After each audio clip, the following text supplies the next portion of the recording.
怎么了？这些日子我浑身疼痛，四肢无力。你是不是病了？可有御医前来诊断？眼下我被禁闭在此，有人巴不得我能够快快死掉，哪里还肯派御医给我？我这症状起得古怪，像是受了毒物之害。是何人要害你？我去禀报大王。他位高权重，无人可奈何得了他。再说，他想害我，定是早谋划的滴水不漏。这怎么办？月妹妹，我要怎样才能帮你？你看到那些灌木吗？开着白色的小花。是开着球状的小花吗？它们是土茯苓，你若能挖出它们的根茎，或许还能救我一命。好，你等我，快帮我一起拔。是。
公主，您这又是要去哪儿啊？随便走走。魏后刚刚解了公主的禁足，公主马上就在高堂台待不住了。前日去了云梦台，昨日又去了荣华台，这2日已经把宫里大大小小的宫殿都转遍了。公主，你到底在找什么？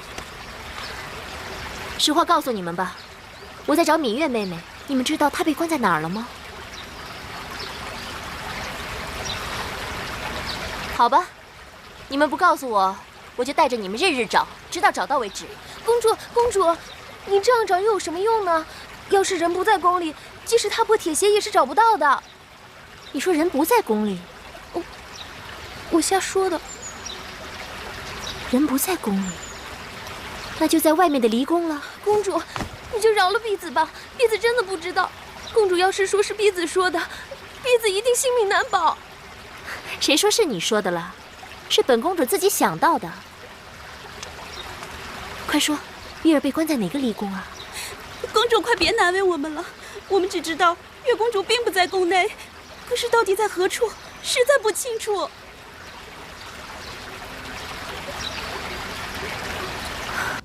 敢问公子姓名？在下姓黄名歇，太子伴读。黄公子，你有何事？敢问月公主是不是关押在里面？不错，我等奉威后之命看管此处。让我进去。进宫之地，公子不可无礼。快要，走开！走，去叫人，走。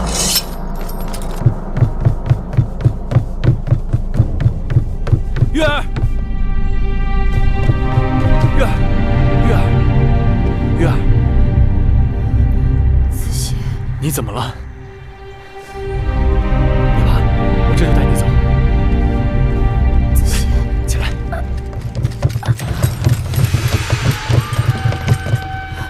大胆狂徒，闯进宫乃是死罪。今日我皇歇就是闯了，你们又能如何？拿你归案。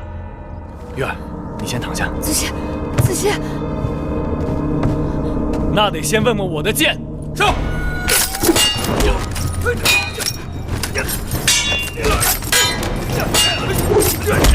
小心！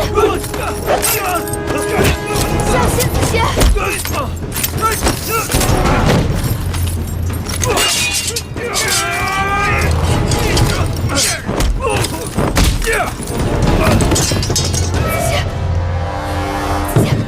子歇！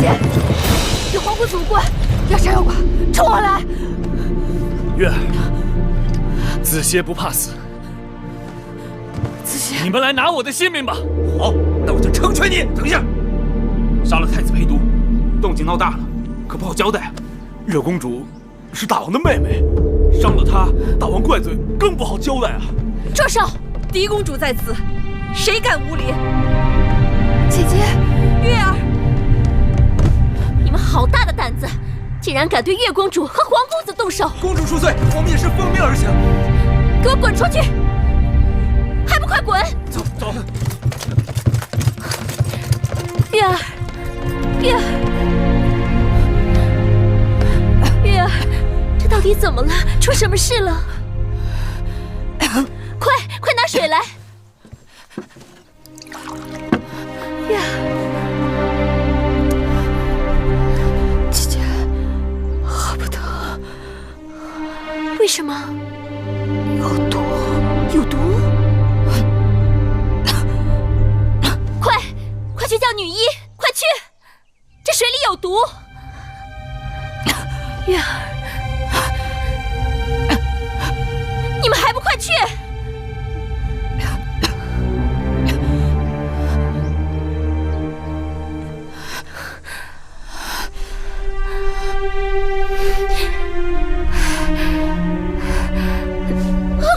舒公主，姐姐，不能喝，姐姐，出去告诉外面的人，说舒公主饿了，吃了这里的东西；舒公主渴了，喝了这的水，随他们怎么办吧。快走！月儿，何苦呢？月儿，月儿，月儿，魏后不好了！出了什么事？大惊小怪的。皇公子皇歇私自闯入了月华台，简直无法无天！让侍卫把他拿下。魏后，舒公主也去了，还吃了芈月那边有毒的糕点，喝了有毒的茶水。哪儿来的毒？据说那月公主的病就是与宫里送过去的吃食有关。快去叫女医治，去月华台救我的舒儿要紧。是。说，谁背着我下的毒？奴婢不敢。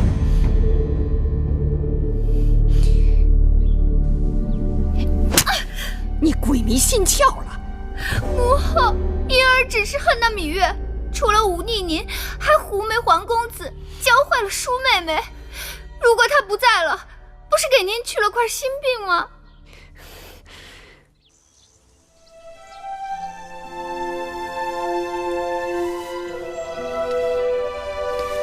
女医治，先给姐姐解毒。别担心了，我已经吃过解毒的药了。皇公子的伤口也包扎好了。子歇，月儿，放心吧。月儿的病到底怎么样了？月儿中毒深吗？月公主是我见过运气最好的人。女医治奇怪，虽然中了剧毒，但症状却没有想象中的严重。世间奇怪的事情我见得太多了，见怪不怪了。只怕宫里的有些人是坐不住了，他们一直以为月公主必死无疑。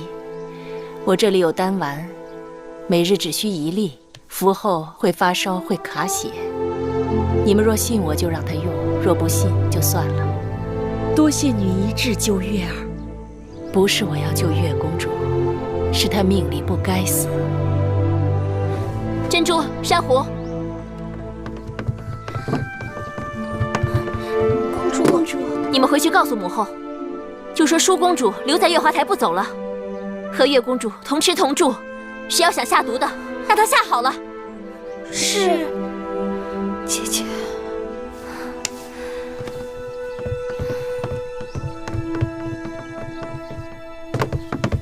微后，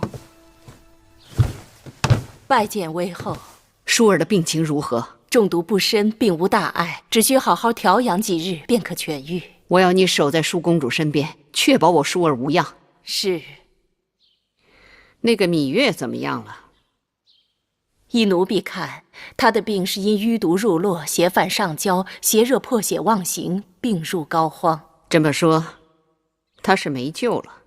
命是上天给的，上天要带她走，无人可阻挡；上天要留她在，无人可送走。这次她中毒，我想知道她是留还是走。那要看少司命的意思。你下去吧。是。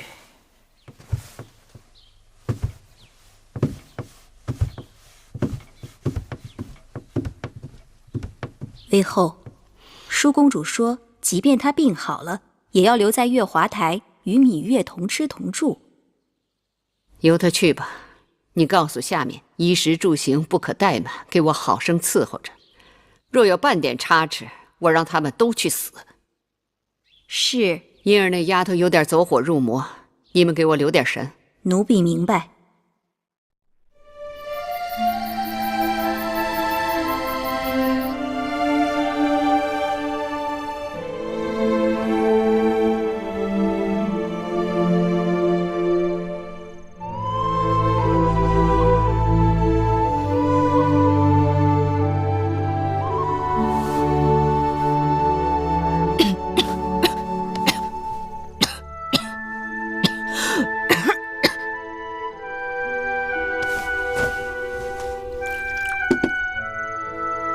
咳嗽了，来，起来喝点水吧。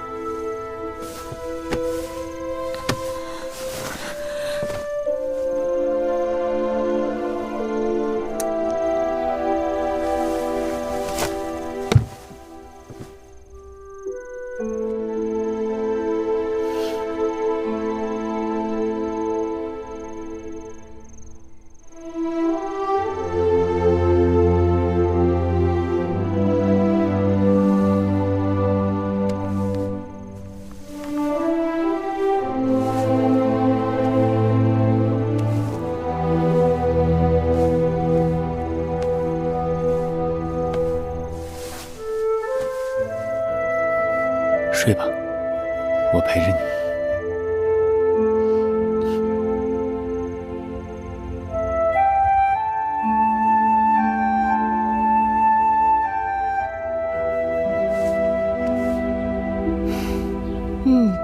气色好多了。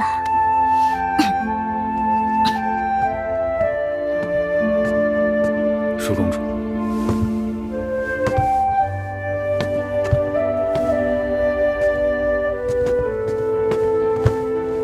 月儿，这是刚熬好的粥，喝一点吧。我来喂你吧。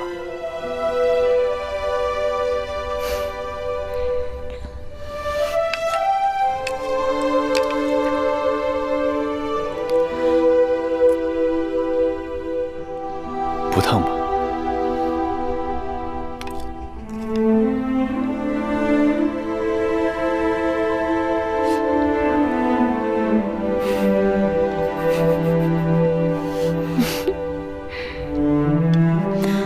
还是我自己来吧。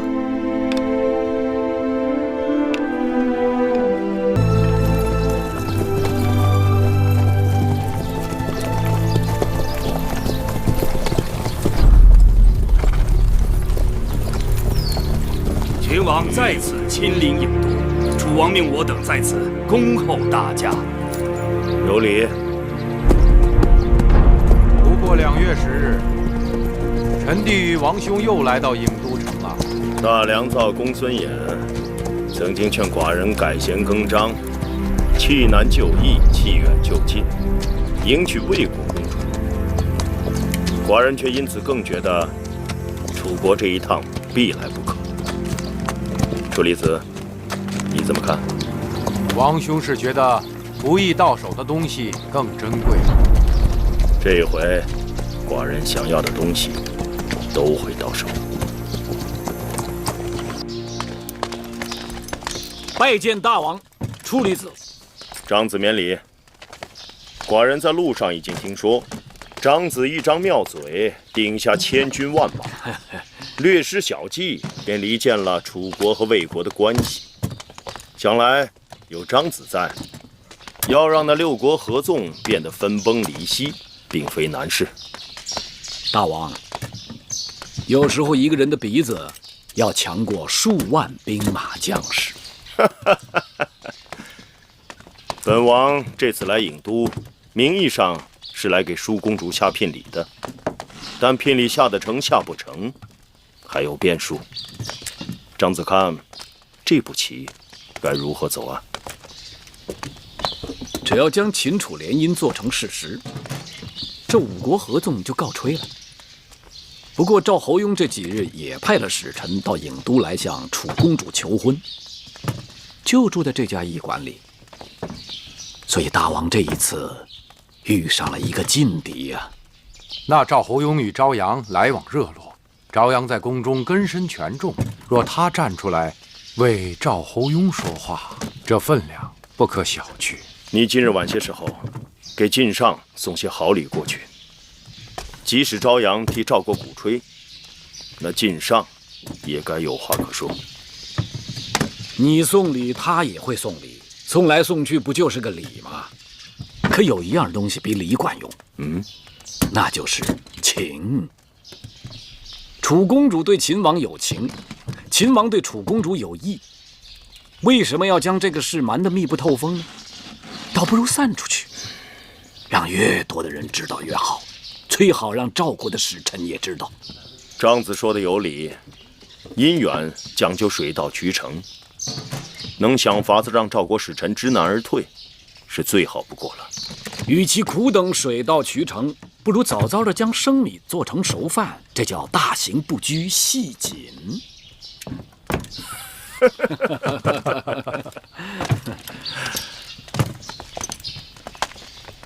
妹妹，你真的想好了？好妹妹，这下可好了，姐姐这7上8下的心也算是掉到井底。我知道你一直为你娘亲的身份所困扰，但是你想想，你我毕竟与他人不同，即便你跟我随应，我绝非会把你看成卑贱女子，你我依旧是好姐妹。将来你的儿女就是秦国的公子公主，血统尊贵，一生无忧。姐姐，此刻我就是想离开这儿。什么血统尊贵，一生无忧，我已经顾不上了。不管怎样，你想通了就好。我会去母后处向她挑明此事的。什么？你要芈月做你的陪嫁？你是真的糊涂懵懂，还是故意来惹恼我？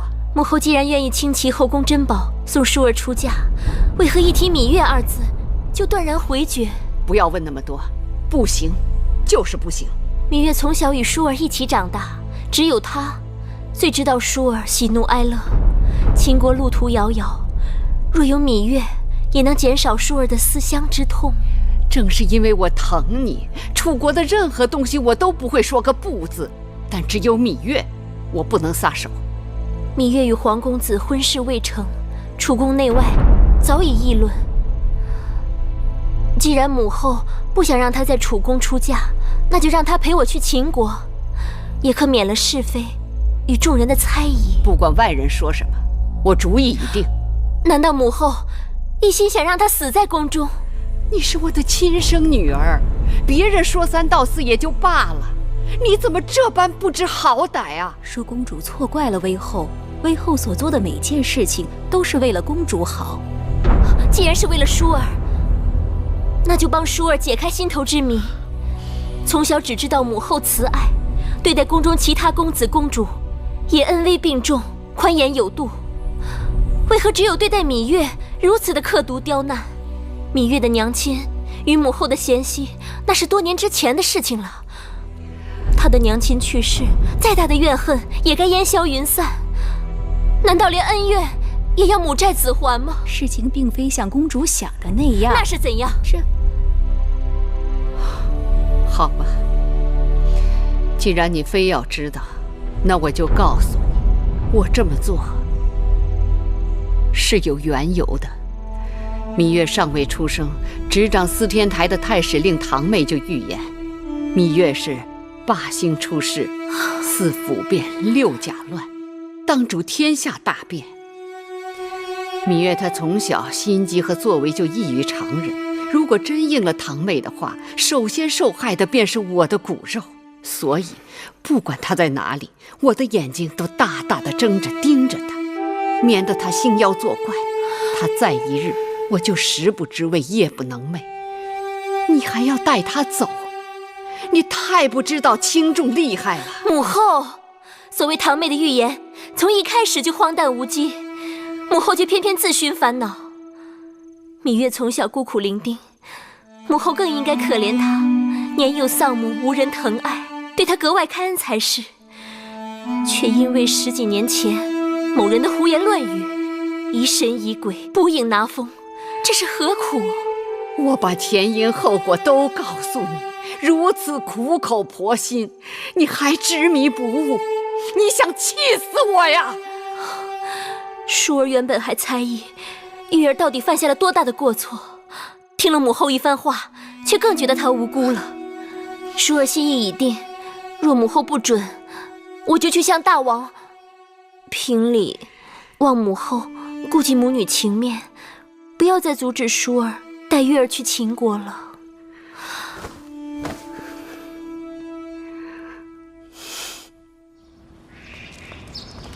今日我陪淑公主去看嫁妆，那些珍珠宝贝差点把我的眼睛晃瞎了。你呀，真没见识。去年我在威后那儿伺候的时候，跟着戴毛姑姑去过一趟方府。你知道方府吗？当然知道，那是宫里头专门藏宝贝的地方。我在那看到不少好东西呢。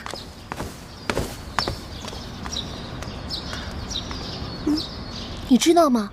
听说这回大王赐给每个陪嫁应时不少好东西呢。他怎么没去领啊？看书看傻了呗。自从威后给皇公子和殷公主赐婚之后，他就心灰意冷，胭脂水粉一概不沾，除了看书还是看书。用不上的东西，给咱们俩。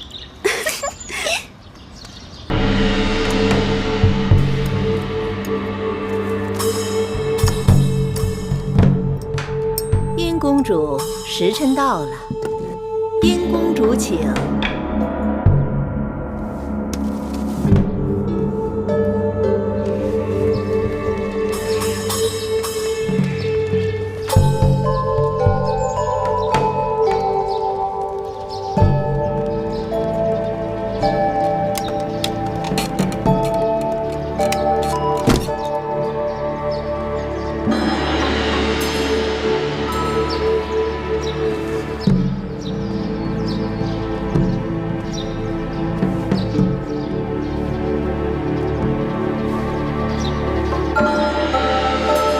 殷公主，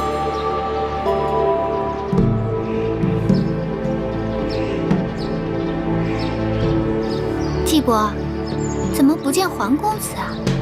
子歇躲在喜房里不肯出来，我也正着急呢。他要不来，如何行这一拜大礼？我亲自去请他。这样不妥，不合礼制。有何不妥啊？反正他早晚是我的夫君。哎，公主，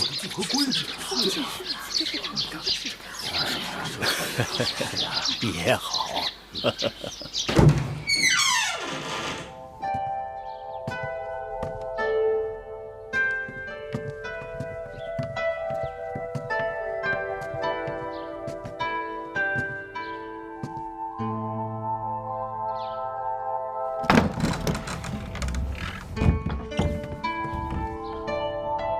夫君，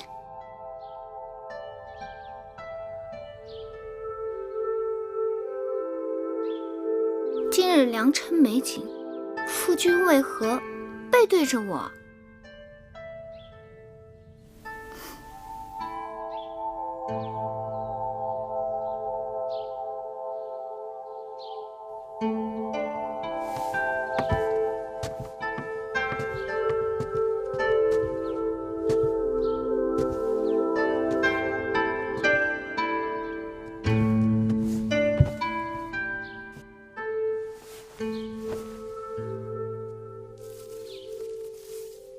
君。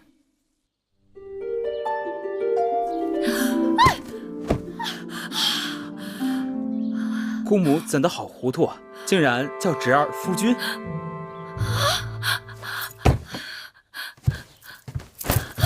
公主，皇公子呢？皇公子，皇公子不是在屋里吗？那是太子。太子，太子一早来给皇公子贺喜，然后就走了呀。蠢猪，那走掉的是皇公子。公主息怒，公主息怒。啊！怎么出这种事？公主息怒，公主息怒，公主息怒。公主上看，公主，公主，怎么回事？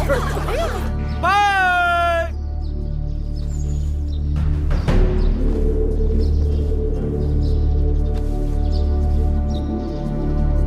再拜。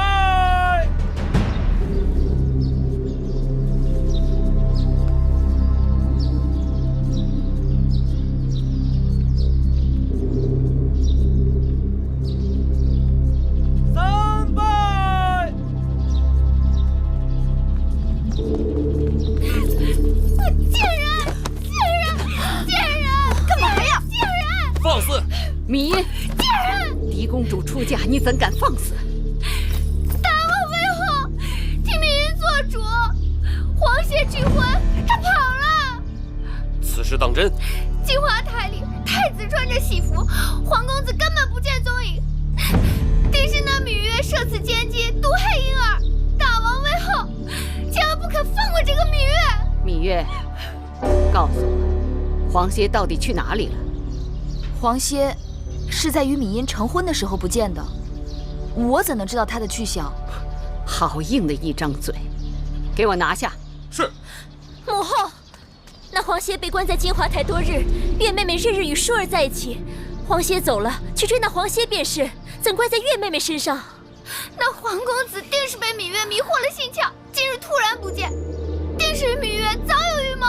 你这桩婚事，皇公子本来就是不情不愿的。强按牛头喝水，得此结果也怨不得别人。舒儿，你给我闭嘴！我心里明镜似的，早就看出芈月跟你出嫁请我是不怀好意，你还替这个贱人说三道四，把芈月给我扣下。母后，今日是舒儿出嫁之日，一身祸福均系此刻。芈因哭闹搅场，母后又要扣下舒儿的陪嫁应试。假若一定如此，不嫁也罢了。舒儿。月妹妹不走，舒儿也不走。舒儿糊涂，母后这是为了你好。大王，吉时已到，若错过了时辰，与公主的姻缘不利。大王，这皇协悔婚是小事，楚秦联姻才是大事。母后，眼下没有证据证明皇协的出逃与芈月有关。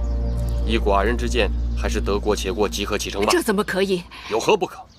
若不是你强行把芈因许给皇协，事情怎么会闹到如今这个地步？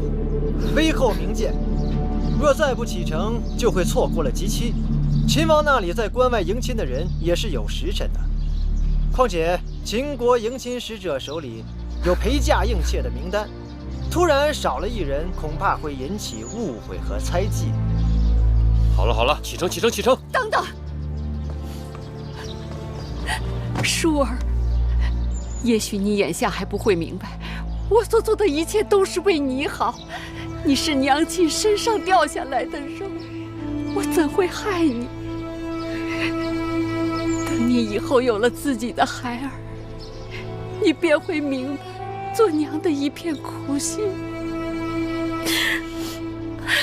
母后，母后今请放心。舒儿到了秦国，会擅自郑重的。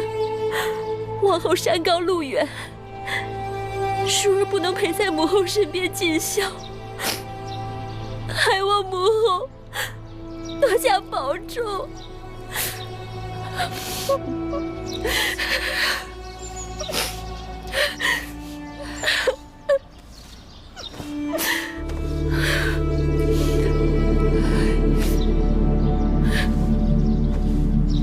吉时到，启程。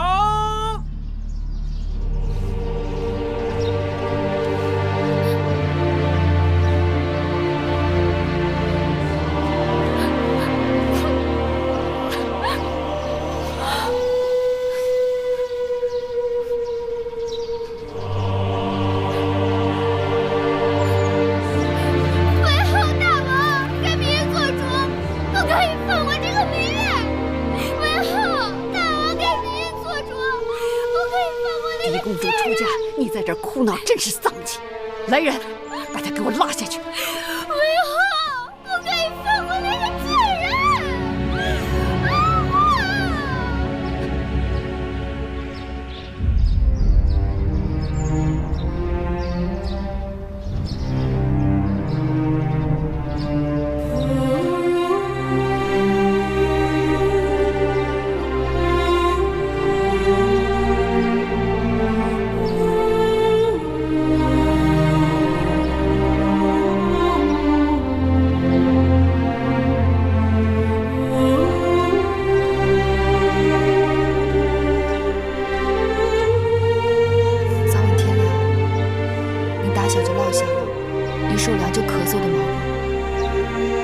记得添衣裳，千万别受冻。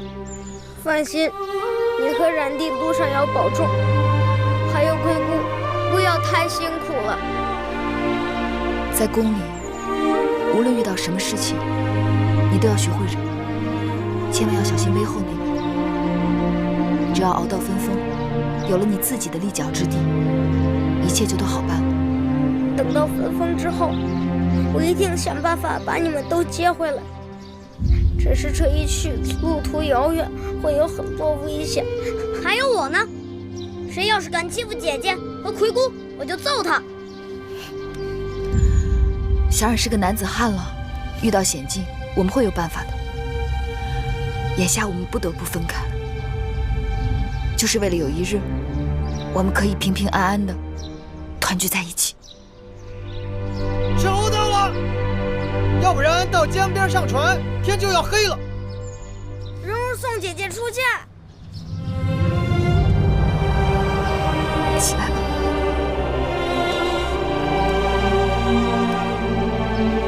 保重。保重。走吧。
饮合卺酒。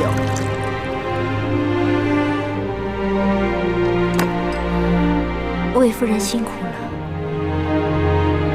大王，请饮合卺酒。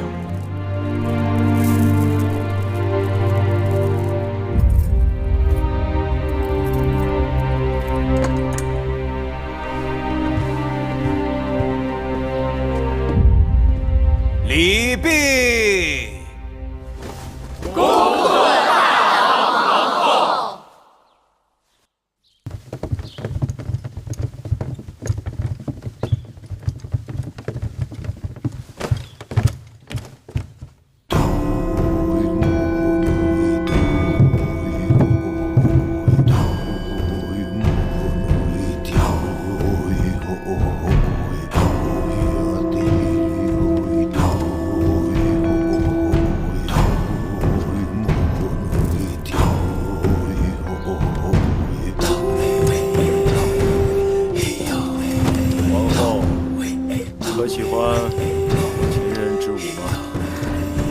果然西北之地多豪迈之风。古人说，舞蹈的舞和勇武的武乃为同源。我今日见了，相信了。大王，姐姐听说楚人也有歌舞，寡人曾在郢都的祭祀大典上得以观赏，甚为优美。祭祀大典。对了，楚人好巫，歌舞都是装神扮鬼的。王后一看就是善舞之人，日后在大王身边，不知王后是扮神还是扮鬼呀？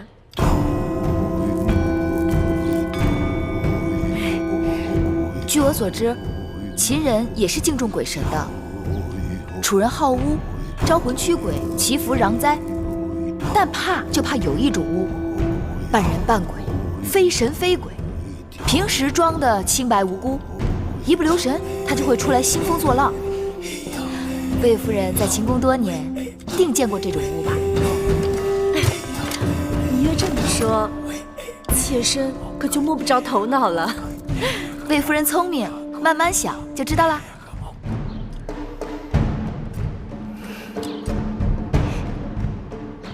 今日大王大婚，台下毛歌相向，台上唇枪舌剑，好不热闹啊！让姐姐看笑话了。秦人好武，只要不要把这比武变成比武就行。芈月只是想告诉大王，其实楚人与秦人一样善歌舞。秦国有武士之舞，楚国有女妓之蹈。既然殿上已经有了武士之舞，那就望大王允许，请楚女献上楚国的山鬼之舞。准。献山鬼之舞。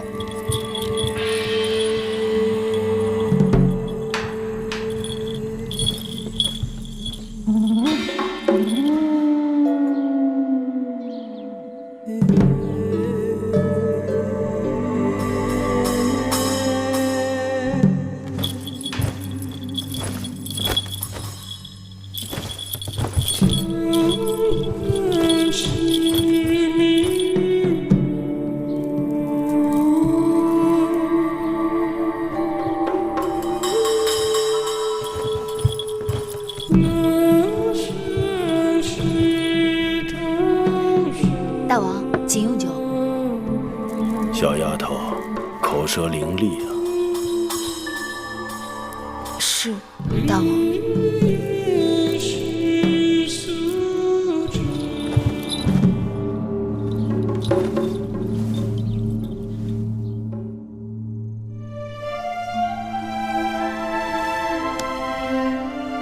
桃之夭夭，灼灼其华，之子于归，宜其室家。舒儿，从今日起，你不再是楚国公主，而是我秦国王后。大王，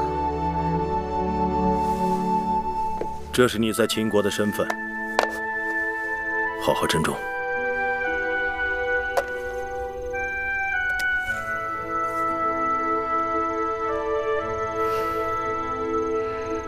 大王恕罪，除了这玉玺，臣妾还有一物，看得更为珍重。是什么？是大王对臣妾的真心。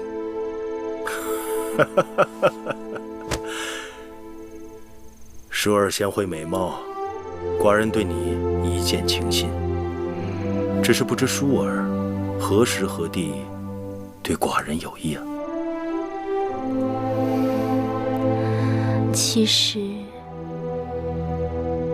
实那日在东市，歹人行凶，大王拔刀相助，臣妾便把心交给了大王。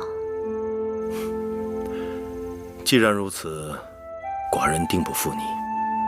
你新入宫，本该住交房殿，但那里自先王后去世，已久无人居住，需要整修，所以暂且在清凉殿住一阵子。此刻，寡人有几句话你要记住。你是楚国娇养的公主，嫁到我秦国，却比不得楚国奢华。你身为王后，要为秦国女子的表率，贤惠克己。你嫁到我秦国，便是秦国之人，要事事以秦国为重。你可能做到？夫君对我信任与倚重，我以重任，舒儿一定照夫君说的话去做。你刚到宫中，若有委屈，尽管告诉寡人，寡人定当为你做主。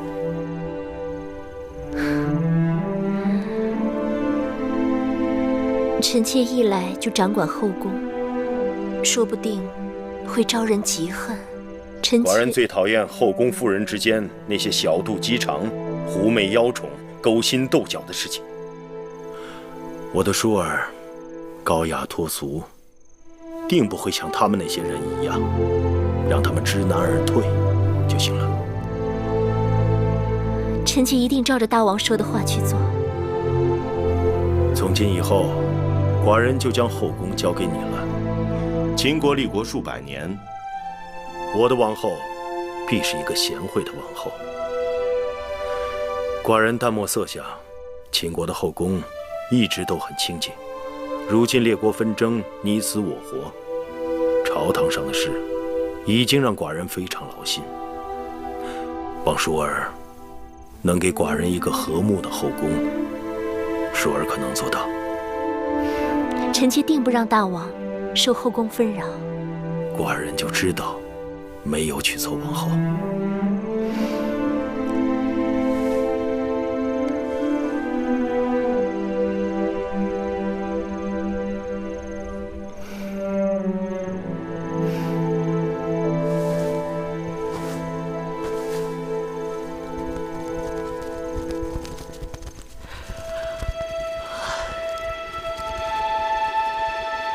芈月妹妹，咱们3个人这一夜就这么守着吗？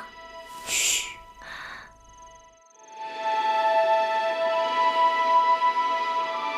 身为应女，头3日依礼法，都得这么在室外守着。反正就这3日，3日之后就由玳瑁、珍珠等贴身侍女打理了。忍忍吧。要不然咱们轮班吧，一个人先靠着板壁打个盹儿，另一个就守着，等到下半夜，咱们再换。好啊，那孟昭姐姐和芈月妹妹守前半夜，我守后半夜，如何啊？不用了，这前半夜都快过去了，景妹妹也没休息多久，就由你和芈月妹妹来守上半夜，下半夜由我来守吧。谁看不出你的心思？应女陪嫁守夜，不过是为着夫君兴致来了，可以随时释放。上半夜大王必是和王后欢好，到了下半夜，谁守夜谁得便宜。我看你就省省吧，咱们打个赌，这一夜我们3个都白守。大王是不会叫任何一个人进去服侍的。那可不一定。你说这话真不知羞耻。你才不知羞耻呢！我只是堂堂正正把话说出来了，可不像有些人明明心里想要，却口不应心。哎，行了行了，既然你们都想守下半夜，那我来守上半夜，你们先歇息吧。哼。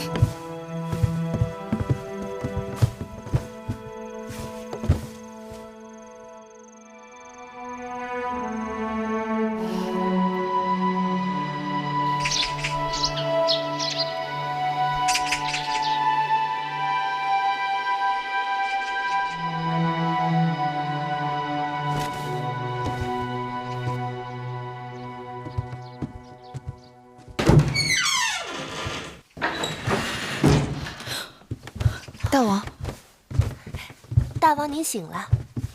王后还在睡觉，别吵醒她。大王可要更衣洗漱，奴婢这就去叫人。不必了。母监，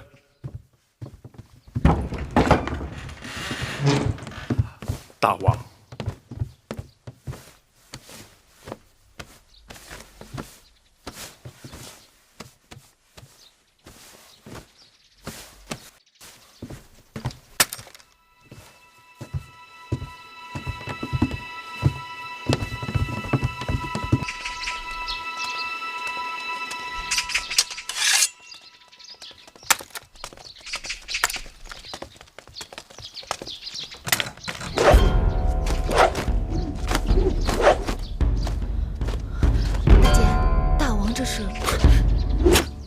大王历来是4更习武，5更上阵。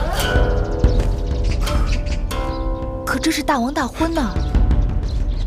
芈月有所不知，大王又不是第一次大婚，过去也是这样。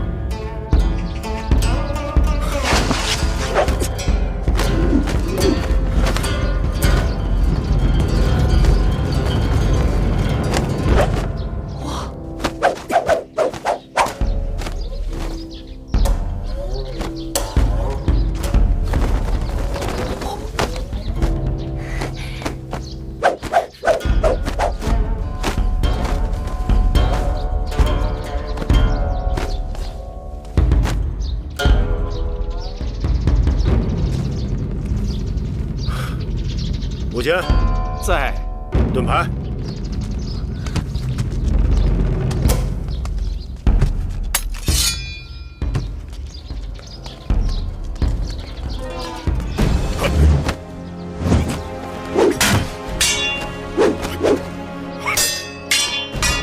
没想到大监也有这么好的身手。师傅跟着大王生活多年，每日陪着大王习武，这么多年下来，多少也能有些功底。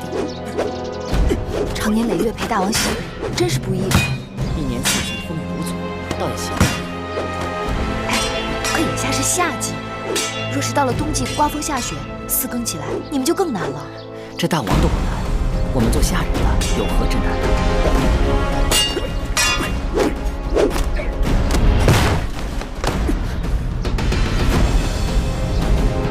老奴僭越了，无妨，再来。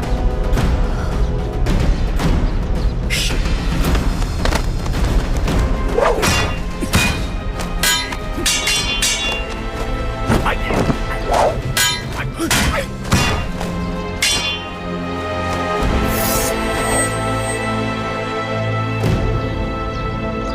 大王，母监更衣。是。大王的武艺真是炉火纯青，让臣妾大开眼界。大王真是有万夫不当之勇，静如处子，勇如猛虎。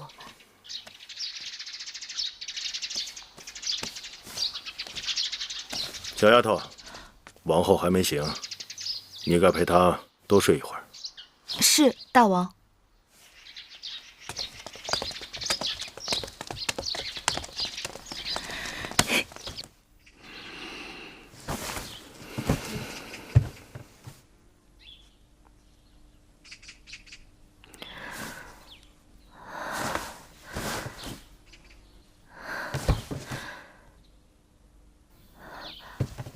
月儿，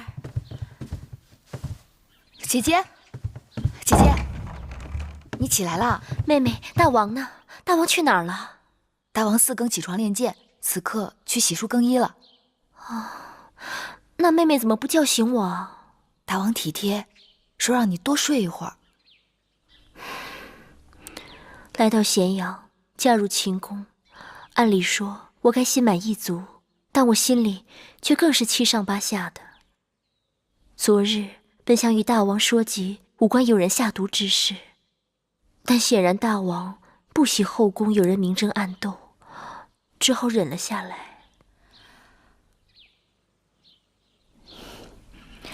姐姐别急，以后日子还长着呢。唉，算了，不睡了。即使大王体贴我，但身为王后，更该服侍大王才是。你们快帮我洗漱更衣吧。是。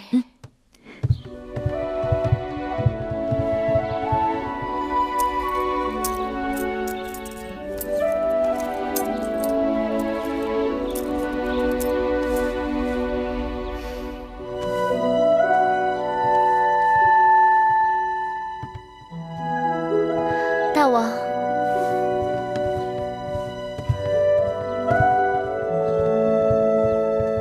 拜见大王，拜见大王，拜见大王。王后今日端庄秀美。大王，臣妾服侍大王用早膳。不必了，寡人还要去宣示殿处理政务。大婚3日不是免朝吗？寡人只是去处理政务，5时会与你一同用膳，之后要去宗庙祭祖，过1日还要在后宫接受朝贺。永香令过会儿会向你禀示。是。香儿、慧儿，拜见芈月。起来吧。谢芈月。这是葵姑，这是我弟弟魏冉。你们叫我小冉就行。从今以后，你们就跟着我们了，无论好坏都是我们的人。我不会苛求你们，但也请你们自重。秦宫有秦宫的规矩，一荣俱荣，一损俱损。不懂之处，问葵姑便是。是。下去吧。姐姐，我出去玩了。好，别跑远了。哦。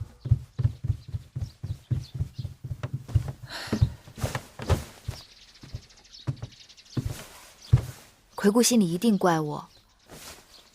从楚国陪嫁过来的侍女还有不少，为何专挑这2个少不更事的来做贴身丫头？这次进秦宫，你定要选这个最偏远的小院子住。我由着你，你自小在宫里吃苦，不习惯人伺候，我也觉得人多口杂，手下够指派的就行。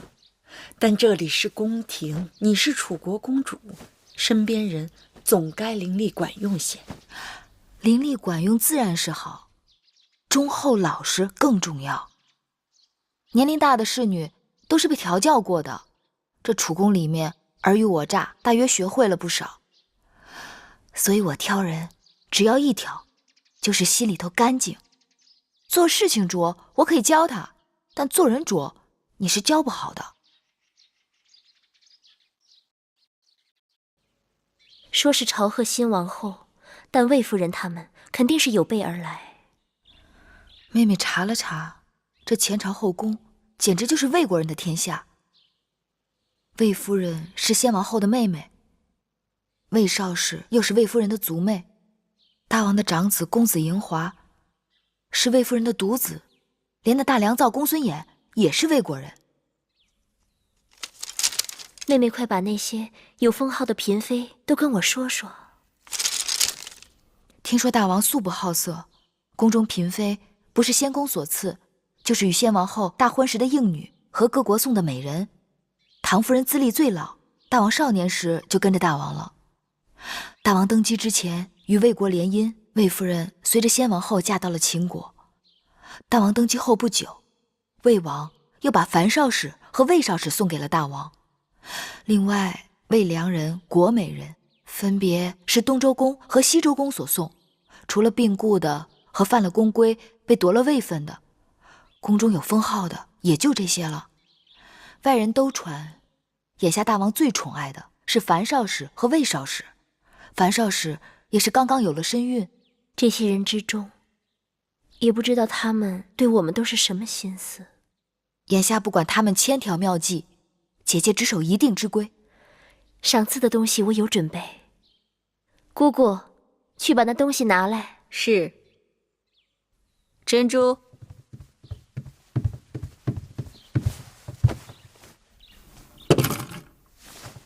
大鸡一对，手镯一对，簪钗一对，这些都是打算赏给魏夫人的。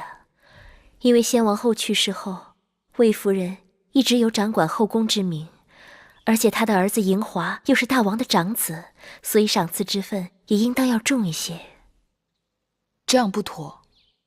眼下姐姐已经是秦国的新王后了，而魏夫人也已不再是主持后宫之人。她的东西若是比别人多，定会让人猜测姐姐对她有所倚重，更是有所畏惧。依我看，她的东西应当与别人一样，这样让仰仗她的那些人知道，如今后宫的主人已不再是魏夫人，同时可以让众人知晓，新王后对大家一视同仁。就照你说的办。珍珠，按照赏赐的人数到我的嫁妆中挑选出来，一人一份，全都一样。是。唉，大婚当日，魏夫人话里话外都颇为挑衅，算是公开与我为敌。但其他人，我心里无数。听说那个国美人艳冠后宫，当年入宫3日，就被大王封为了美人。宫中永远不缺美人，姐姐不必惧她，倒可以好好安慰她。至于那些相貌平平、头脑却不平平的人，姐姐倒是要好好留意。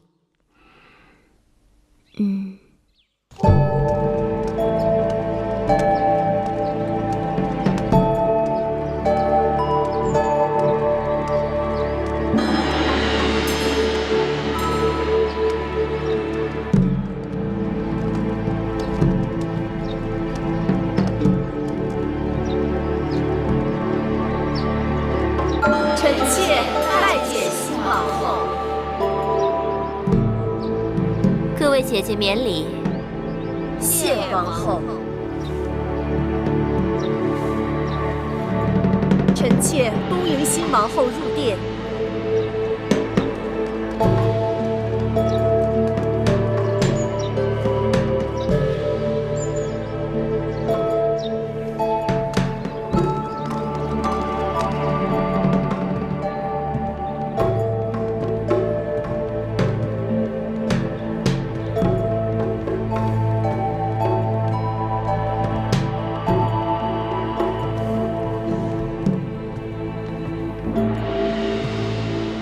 这交房殿雄宏巍峨，但这陈设未免过于简朴了。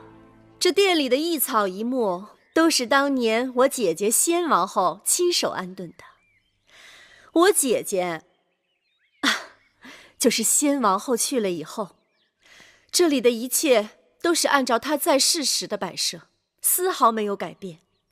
就连每日熏的香都是她最喜欢的千蕊香。今日新王后在这儿，臣妾恍惚觉得我姐姐并没有离去。据说，当年我姐姐初入宫受朝拜，穿的也是同样的嫡衣，站在同样的位置上。唉，真是物是人非，让人唏嘘不已呀。魏夫人定是糊涂了。今日本该魏夫人带领后宫众人朝拜新王后，但魏夫人好像打算带着众人祭祀你那过世的姐姐。哎呦，罪过罪过！芈月不提醒，臣妾还真是差点忘了自己的本分，竟说些不着边际的话了。这时辰是该臣妾率众姐妹拜见新王后了。那好，今日初见几位姐姐，不知该如何称呼。魏夫人昔日主持后宫，那就由你来引荐吧。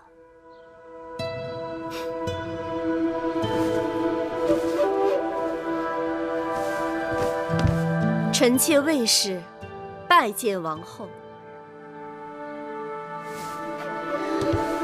王后应该是知道的，我与先王后是一母同胞。大王恩赐，册封夫人，生公子华。这位是唐夫人，在后宫之中，唐夫人的资历最高。唐夫人是唐国之后，公子焕之母。大王还是太子的时候，就已经开始服侍大王了。拜见王后。唐夫人免礼。谢王后。这是魏良人。拜见王后。免礼。早就听说魏良人才华昭昭，多谢王后。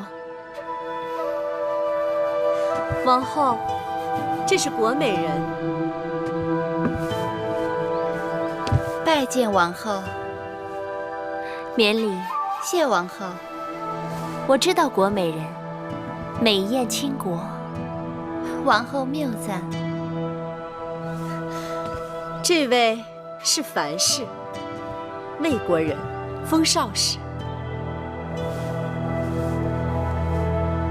哎呀，樊少使，快免礼。你既然有身孕，从今以后见到我，不必再那么多繁文缛节的。谢王后。这位是我的族妹，魏少使。拜见王后。免礼。谢王后。魏国果然出美人。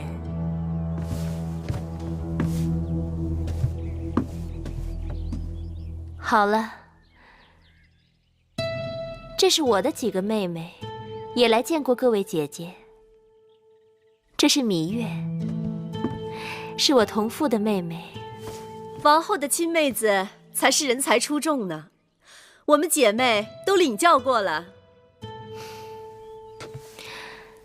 这是孟昭氏，是楚国令尹昭阳的亲侄女儿。这是景氏，她的族兄就是景差。景差善赋，列国皆知。玳瑁姑姑，把东西端上来。是。今日与众姐妹初次见面，美人姬钗一对，镯子一对，簪耳一副，锦缎2匹，诸公子书简一卷，笔墨刀砚一副。谢王后。谢王后赏赐，只是魏夫人和我们众姐妹的赏赐一样多，实在是不妥。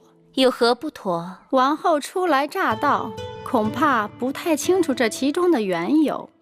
魏夫人主持后宫多年，不管是先王后在世时，还是大王平日里赏赐，魏姐姐都和我们众姐妹绝非一样。那照着魏少使的心思，这赏赐的该多了，还是该少了？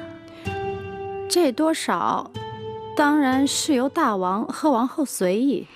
这话就对了，多与少都是大王和王后随意，而不是别人讨要的。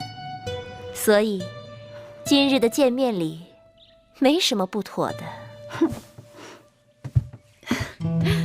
王后与众姐妹寒暄多时，一定口渴了。来人，敬茶。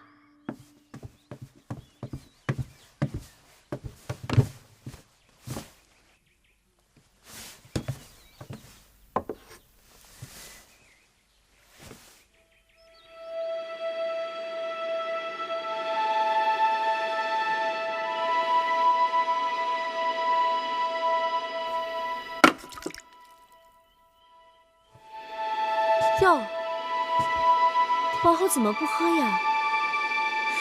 你看这茶，细秀如眉，状似兰花，色泽清脆鲜润，白毫满披。这可是茶中的极品，是大王赐给臣妾的好茶。王后不喜茶水过烫，何况好茶要配好茶具才妥当。芈月当心，这是先王后最喜欢的茶碗，就剩下这么一对了。哎呀，芈月，这可是先王后的遗物，芈月此举冒犯故人，大为不敬。既然是先王后的遗物，那你们应当好好收藏供奉才是。随意端上这茶碗给新王后敬茶，看来是你们不敬在先。先王后亲切和善，谦逊有礼，让我们众姐妹无论何时总忍不住睹物思人。又加之今日新王后接受后宫朝贺，姐妹们是希望新王后在后宫之中成为众人表率，恭谨谦和，不输给先王后。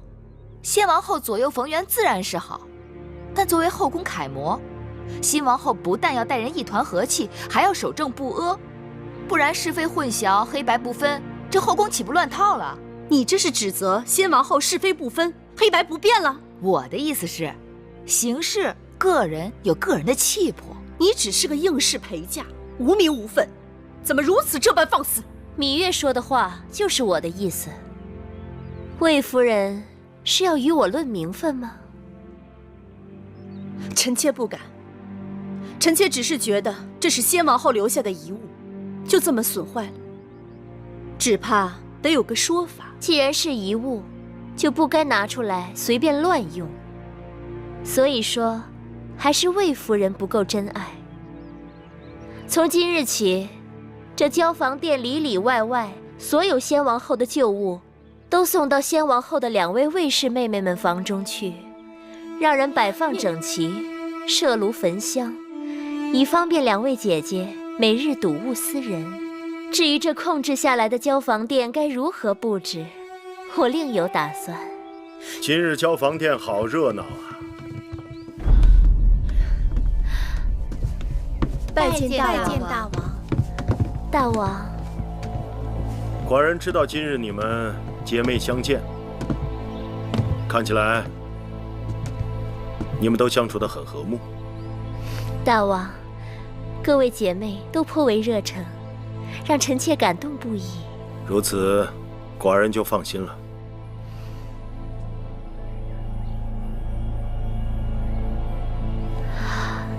大王，2位卫士姐姐向臣妾述说了他们对先王后的思念之情，臣妾想请大王恩准，将这交房殿先王后所遗留下来的东西，都赐给2位姐姐保管。这交房殿久无人居，臣妾想重新整修布置一番，也让大王看个新鲜。你是寡人的王后，这些许小事，你自己做主便是。是，大王这么说，臣妾就安心了。妹妹真是令我刮目相看。今日若不是靠妹妹的才智，很难打下卫氏姐妹的气焰。其实她们并不惧怕我一个小小应试，能让她们低头的，还不是因为姐姐的位分。大王想要一个清静的后宫，我也并非妒忌之人，容不得大王与别的女人亲近。我只是厌恶那些想要算计我的人罢了。倘若卫氏姐妹真能看在我的位分上夹起尾巴做人，我也会放她们一马的。只怕难遂姐姐心愿，她们想要的永远比姐姐能给的多。妹妹看到魏夫人脸色了没有？白里有青的。魏夫人在后宫经营这么多年，今日大约也是轻视了姐姐，才会措手不及。以后日子还长着呢。我一想到交房殿大小物件都要搬到魏夫人和魏少使的殿中去，我就忍不住想笑。永香令给我列了个清单，大小物件有上百件呢，车子运过去得好大一堆。魏夫人和她的族妹妹，面对他们谦逊有礼的先王后，大约要好好哭一场才是。姐姐的法子果真有用。我打算过几日再去他们房中查一查，假若少一件东西都不依他们，他们若敢不把那些废物当宝贝供起来，我定要治他们一个大不敬之罪。只是光出一口恶气还不够，还需要细心找出他们陷害姐姐的证据，才能向大王出手，铲除祸根，不留后患。妹妹，姐姐还有一个心思。环顾着秦宫，色彩沉闷，布置单调，说好听了是朴实无华，说不好听是熬青手淡。姐姐想，也让这秦宫缤纷绚丽，有一点新气象。对，那姐姐不妨把楚国带来的丝绸锦缎给各宫的嫔妃们送些过去，再让宫里的缝纫绣娘给他们和他们的应试，以及他们身边的宫女们多做些新装。另外，既然姐姐要重新修整交房殿，那不如里里外外都按照姐姐喜好的楚风来陈设，让人耳目一新，有另一番天地。哼，别提了，这里简直就是魏夫人的天下。你看各宫嫔妃在魏夫人面前低眉顺眼，曲意奉承的样子。魏夫人也是依仗先王后的威风欺负人惯了，她的势力虽盘根错节，但也并非牢不可破。宫中的嫔妃都是来自诸国，各有各的厉害，各有各的心思。看模样，唐夫人应当是个老实人，魏良人虽眉眼精明，但言语却谨慎小心。姐姐，何不借着这些锦缎丝绸，与他们多走动走动？妹妹说的有道理。王后，大王他一会儿就要来了。知道了。姐姐，那妹妹先走了。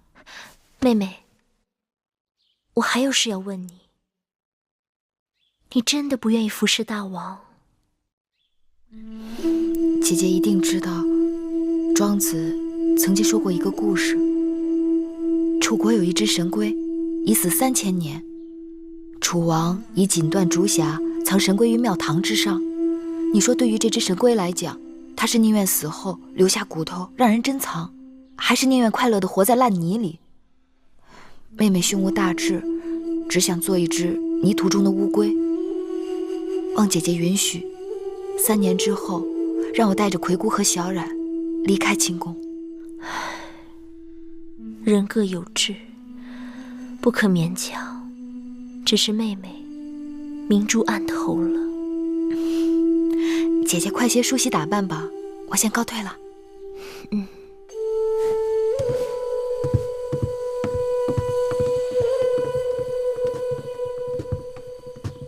王后，今日的情形，奴婢在一旁都看见了。王后的确是赢了一局，可那个芈月的风头，简直盖过了王后。你也该看到了，当时除了月儿，无人能帮我。月儿不争宠，不要名分，你还要她如何？奴婢多嘴了，王后息怒。